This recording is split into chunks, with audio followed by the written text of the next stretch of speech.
ওমা মাশাআল্লাহ কত বেলায় আমার এই গাছের পেয়ারা তো গাছে তো পেয়ারাই তো ছিল না একটা ছিল কেউ দেখতে পাইনি ওরে মাশাআল্লাহ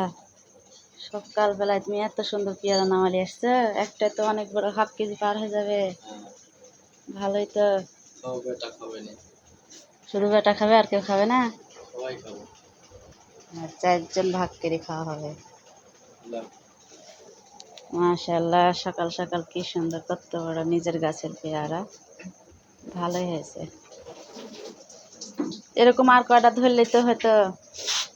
এই বছরে পেয়ারাই খাওয়া হলো না তাই না সাত দিয়ে ফুল হচ্ছে হবে 7 দিয়ে ফুল 4 দিয়ে তুমি তো সার বিষ আর কিছুই দিলে না গাছের গোড়াতে একটু করে সার দিলে সুন্দর হতো না প্রতি বছর যে পেয়ারা নষ্ট হলো এবার 3-4 বছর থেকে পেয়ারাই তো খাইতে পাওয়া গেল না